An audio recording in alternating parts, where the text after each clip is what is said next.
76,000 కేసులట, 52,000 కోట్ల పరిహారమట. పౌడర్లో క్యాన్సర్ కారకాలపైన చెల్లించడానికి సిద్ధమైన జాన్సన్ అండ్ జాన్సన్. అసలు బిడ్డ పుట్టగానే ఫస్ట్ అందరికీ గుర్తొచ్చేది, అరే జాన్సన్ అండ్ జాన్సన్ పౌడర్ తీసుకురా, అది తీసుకురా అని అంటారు.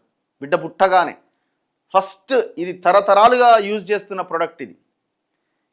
దీంట్లో ఈ పౌడర్లో క్యాన్సర్ కారకాలు ఉన్నాయట.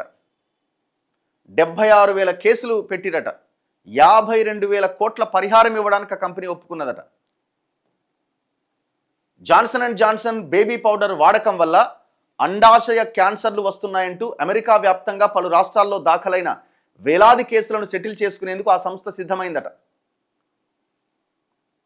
వాడకండి దయచేసి, ఇట్లాంటి పౌడర్లను అసలు వాడకండి. ఆ కేసుల పరిష్కారానికి $5.5 బిలియన్, అంటే దాదాపుగా 52,660 కోట్లు చెల్లించేందుకు అంగీకరించిందట.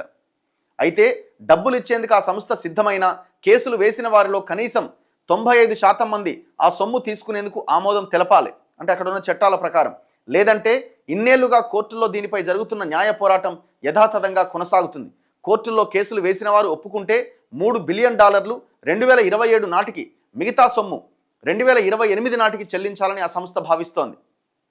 అంటే ఎవరైతే కేసులు వేసారో అందులో 95% మెజారిటీ వాళ్ళంతా ఓకే మీకు పరిహారం ఇచ్చి మేము కేసు విత్డ్రా చేసుకుంటామంటే అప్పుడు ఆ కేసు పోతుంది, లేకపోతే ఆ కేసు నడుస్తుంది. 1997లో డార్లిన్ కోకర్ అనే మహిళ తొలిసారిగా జాన్సన్ అండ్ జాన్సన్ పైన కేసు వేసిందట. 1997లో ఆ సంస్థ తయారు చేసిన ఈ టాల్కమ్ పౌడర్ వాడడం వల్ల తనకు మెసోథెలియోమో అనే ఒక క్యాన్సర్ వచ్చిందని ఆమె కోర్టును ఆశ్రయించిందట. దరిమిల ఆ సంస్థ టాల్క్తో తయారు చేసే బేబీ పౌడర్లు, ఇతర ఉత్పత్తుల్లో ఉండే ఆస్బెస్టాస్ కారణంగా క్యాన్సర్ బారిన పడ్డామంటూ వేలాది మంది అమెరికాలోని పలు రాష్ట్రాల్లో కోర్టులను ఆశ్రయించారు. వాటిల్లో చాలా కేసుల్లో జాన్సన్ అండ్ జాన్సన్ గెలిచింది.